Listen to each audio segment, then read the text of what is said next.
दर्शकगण, श्रोतागण, भाई और बहनों, मातृशक्ति को नमन।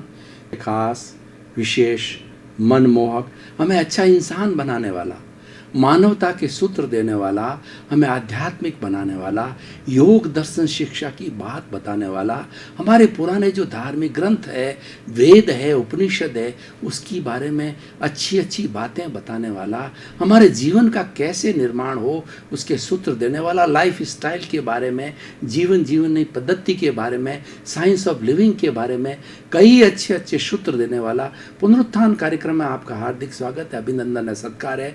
पुनरुत्थान कार्यक्रम में प्रतिदिन नए नए विषयों के साथ प्रवेश होते हैं।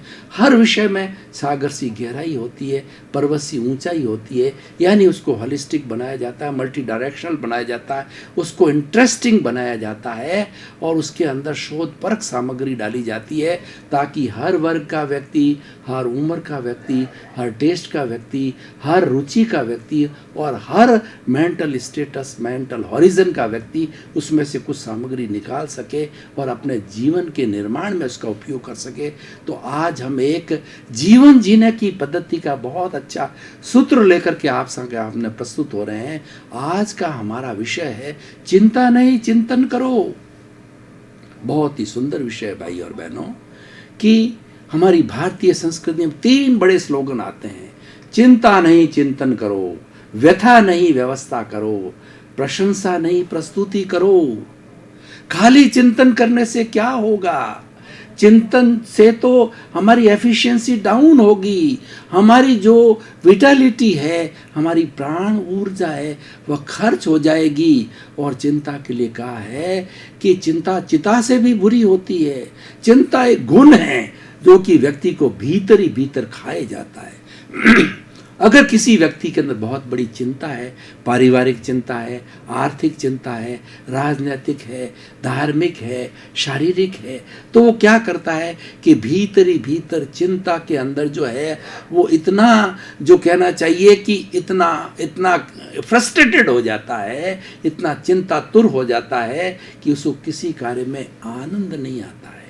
इसीलिए हमारी संस्कृति में क्या कहा है कि चिंता नहीं, चिंतन करो। आपके सामने चिंता उपस्थित हो गई तो आप एक पेपर लेकर के बैठ जाइए कि चिंता क्या है आपकी। मान लीजिए आपकी चिंता ये है कि आपका कारोबार नहीं चलता है, उदाहरण के तौर पर, तो आप सबसे पहले सारे रीजंस लिखिए कि मेरे कारोबार नहीं चलने के क्या कारण हैं। मान लीजिए कि कैपिटल की कमी है, दूसरा क्या है कि मेरा टाइम मैनेजमेंट सही नहीं है, दुकान समय पर खुलती नहीं है, तीसरा मेरे में व्यवहार की कमी है, चौथा ये है कि हिसाब किताब सही नहीं है, पांचवा ये है कि मेरा कमिटमेंट सही नहीं है। इस तरीके के जितने भी हमारे माइनस पॉइंट है सब लिखिए और उन माइनस पॉइंट को एक एक को करते दूर करते रहिए। और किसी से कैपिटल की कमी है तो और कैपिटल डालिए और ग्राहकों को आकर्षित कीजिए। और जितने भी ग्राहकों को आकर्षित करने के सूत्र है, फर्म कमिटमेंट है, आपका व्यवहार अच्छा होना चाहिए, ईमानदारी होनी चाहिए, कमिटमेंट फर्म होना चाहिए। तो आप देखिए कि धीरे धीरे धीरे सुधार होकर के आपके ग्राहकों की लाइन लग जाएगी। हमने कई बार देखा है कि एक ही चीज़ की 2 दुकानें पास पास में हैं, चाहे कपड़े की दुकान हो, चाहे जूस वाले की दुकान हो, चाहे हमारे फूड आइटम की दुकान हो, तो एक दुकान पे तो भीड़ लगती है, लाइन लगती है, उनको जो है सेल और पैसे सेल करने का, पैसे लेने तक का टाइम नहीं है। और दूसरा पास वाला बैठा बेचारा, देशी भाषा में बात करें, मक्खियाँ मारता है, यानी कि कोई ग्राहक आता नहीं है। इसका मतलब कुछ न कुछ फॉल्ट है, या तो उसकी क्वालिटी सही नहीं है, या उसकी रेट सही नहीं है, या उसका व्यवहार सही नहीं है। तो इसी तरीके से बॉटल नेक्स को भीतर देखना चाहिए। और जब हम बॉटल नेक को देखने लग जाएंगे, और कई बार हमारे जीवन में उतार चढ़ाव आते हैं, कई बार हम ऊंचाइयों को छूते हैं और कई बार हम धराशाल में चले जाते हैं, तो हमको पता तो सब है कि जब ऊंचाई में गए थे तो किन कारणों से हम ऊंचाई में गए थे, और उसी व्यवसाय में, उसी कार्य में किन कारणों से हम धराशायी हो गए, यानी हम करोड़पति होकर के किस तरीके से रोडपति बन गए, उसके क्या कारण हैं उन कारणों को देखिए और कारणों का निवारण कीजिए, तो धीरे धीरे आप वापस ऊंचाइयों को प्राप्त करने लग जाएंगे। और एक चीज ध्यान रखिए कि ईश्वर भक्ति में विश्वास रखिए। God help those who help themselves. ईश्वर उसकी मदद करता है जो पुरुषार्थी है, जो स्वयं की मदद करते हैं, जो डिसिजिव है और जिसका संकल्प शक्ति मजबूत है, जिसका आत्मविश्वास मजबूत है, उसको ईश्वर रक्षा करता है।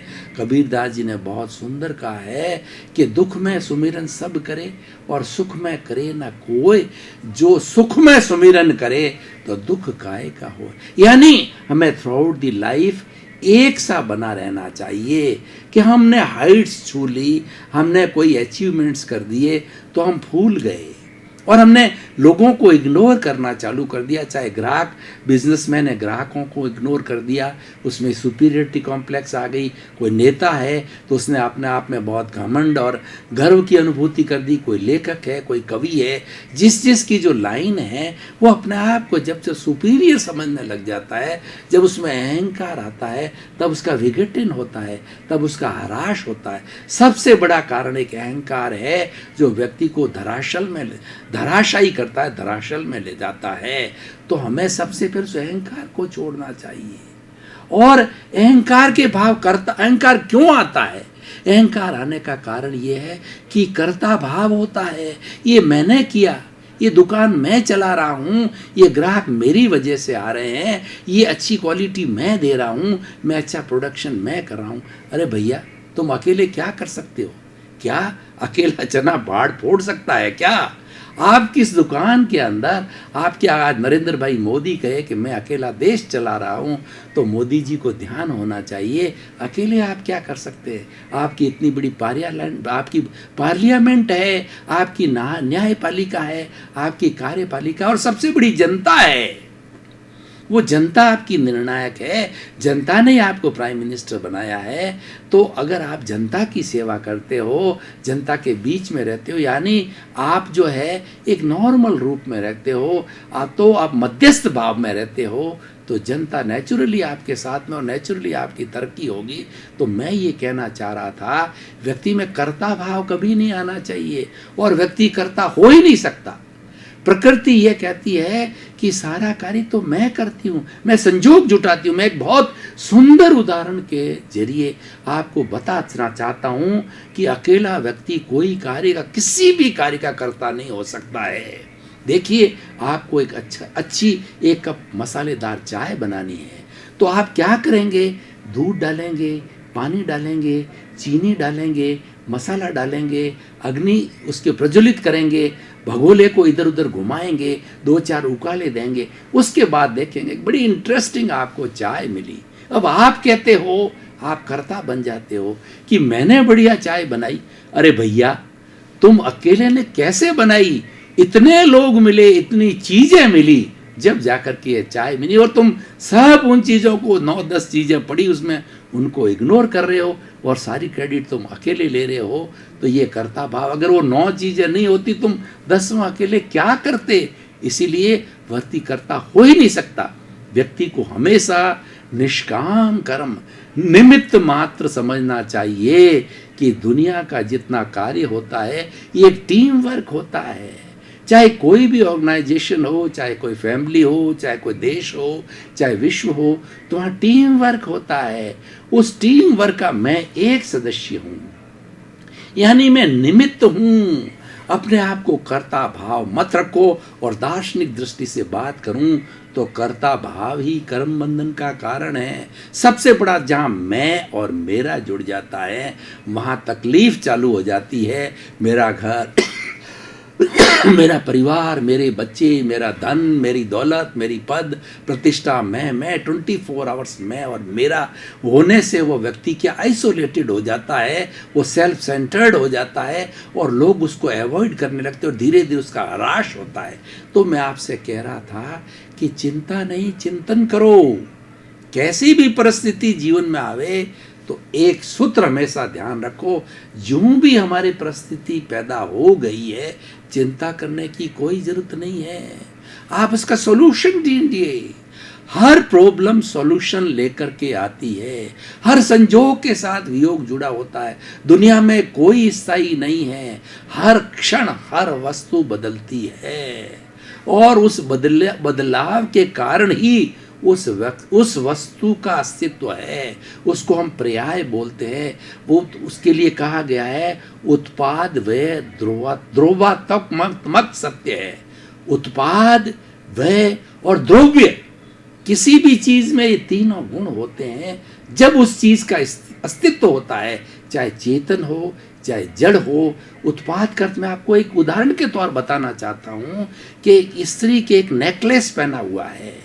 नेकलेस को तोड़ करके वो रिंग बनाना चाहती है, तो जो रिंग बनी है वो उत्पाद हुआ और नेकलेस टूटा, ये व्यय हुआ। लेकिन दोनों कंडीशन के अंदर सोना उसमें मौजूद है।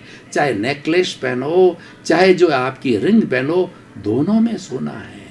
तो ये उत्पाद वही और द्रव्य, ये प्रकृति का नियम है, ये कुदरत का कानून है, ये सनातन सत्य है कि उत्पाद और व्यय हर वक्त चलते रहते हैं। इसीलिए हर परिस्थिति हर दुविधा के साथ के अंदर समाधान होता ही है।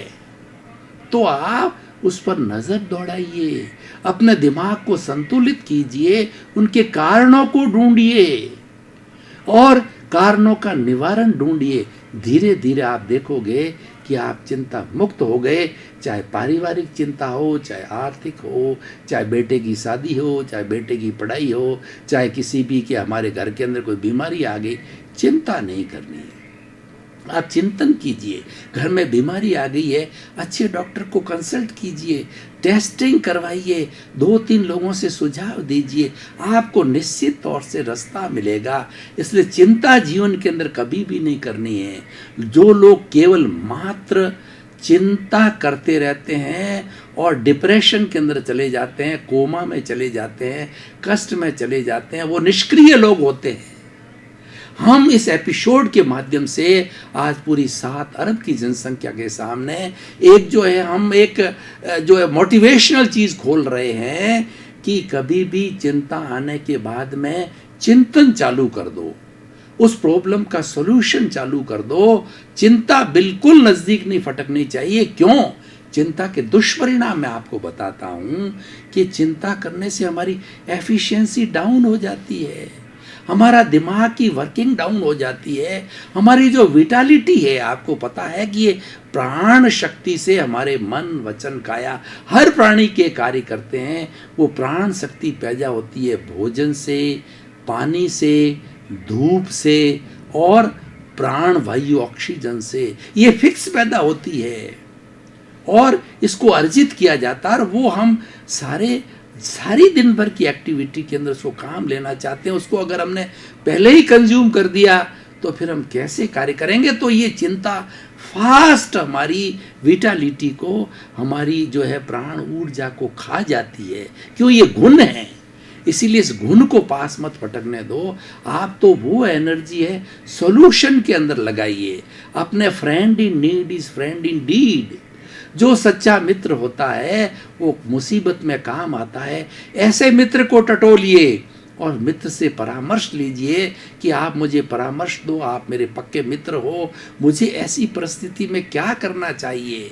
तो वह भी आपसे सहानुभूति करेगा और आपको मदद पहुंचाने में लग जाएगा, अन्य लोगों की मदद लेगा। इस तरीके से आप देखेंगे कि आपकी चिंता है कुछ ही क्षणों में, कुछ ही दिनों के अंदर वो गायब हो जाती है और आपने किसी को कहा नहीं, बांटा नहीं और अंदर ही अंदर घुन की तरह जो है आप उसको चिंतातुर होते गए तो क्या होगा, वो आपको लील जाएगी और हो सकता है कि आपको वो उठा भी ले, आपका राम नाम सत्य भी हो सकता है। तो भाई और बहनों, दर्शक श्रोतागण, मैं ये एपिसोड खास तौर से भारत के हमारे युवा बंधुओं को समर्पित करता हूँ।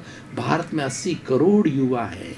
मेरे एपिसोड्स ज़्यादातर बच्चों को और युवाओं को समर्पित होते हैं कि बच्चे जो है वो हमारे देश के निर्माता हैं। आज वही बच्चा नेहरू बनेगा, इंदिरा बनेगा, मोदी बनेगा, महात्मा गांधी बनेगा, स्वामी विवेकानंद बनेगा, यही आगे जाकर के हमारे देश का उत्थान करेंगे। और युवा बहुत बड़ी शक्ति होती है। युवा अपनी शक्ति का विस्फोट कर सकता है। युवा के अंदर वो इतनी कर्म ऊर्जा होती है, अगर उस कर्म ऊर्जा का वो उपयोग करे, असंभव को संभव बना देता है। इसलिए युवा बंधुओं, कभी भी चिंतातुर मत रहो, चिंता को पास मत पटकने दो। चिंता का भाव खड़ा होते ही तुम एक दूसरा बड़ा भाव खड़ा कर दो, संकल्प शक्ति का, चिंतन का बड़ा भाव खड़ा कर दो, तो आपकी चिंता गायब हो जाएगी। हमने कई बार देखा कि घर के अंदर एक छोटा दादा कभी आ जाता है और हमारे घर का मालिक बन जाता है और हमको बाहर फेंक देता है। तो आप दिमाग लगाइए, एक बड़े दादा को खड़ा कर दीजिए, तो आपका बड़ा दादा को देख करके छोटा दादा वैसे ही भाग जाएगा। यानी अगर आपके पास में चिंता के विचार आ गए हैं, आप चिंतन को खड़ा कर दीजिए, बहुमुखी चिंतन को खड़ा कर दीजिए, जिसका भी कद बहुत ऊंचा है, बहुत सकारात्मक है और बहुत अच्छी सोच वाला है, तो वो चिंता तो वैसे ही देख करके उसको भाग जाएगी। तो कितना अच्छा सूत्र है कि हमें क्षण क्षण चिंता होती रहती है, क्योंकि आज का जो जमाना है वह कंपटीशन का युग है। हर चीज़ में कंपटीशन हो गया है। एजुकेशन में कंपटीशन है, और शिक्षा में कंपटीशन है, बिजनेस में कंपटीशन है, गृहिणियों के कंपटीशन है, पॉलिटिक्स में कंपटीशन। ऐसा कौन सा क्षेत्र है मुझे बताइए जहाँ कंपटीशन नहीं है। आप उस कंपटीशन में मत उतरिए। आप कंपटीशन कैसा करिए, एक सज्जन व्यक्ति बनने का। हम बहुत बड़े विद्वान बनने से क्या होगा, बहुत बड़े कुबेरपति बनने से क्या होगा, बहुत बड़ी शोहरत प्राप्त करने से क्या होगा, अगर हम भीतर शांत नहीं हैं, भीतर प्रसन्न नहीं हैं, भीतर हमारे आनंद नहीं है, और हम किसी की सेवा नहीं कर सकते, किसी का परोपकार नहीं कर सकते हैं, तो वो धन क्या काम का, वो पद क्या काम का, वो प्रतिष्ठा क्या को। तो केवल प्रतिस्पर्धा से ही चिंता पैदा होती है। चिंता पैदा होने का सबसे बड़ा एक कारण है प्रतिस्पर्धा। दर्शकगण, श्रोतागण, भाई और बहनों, आपका बहुत बहुत धन्यवाद।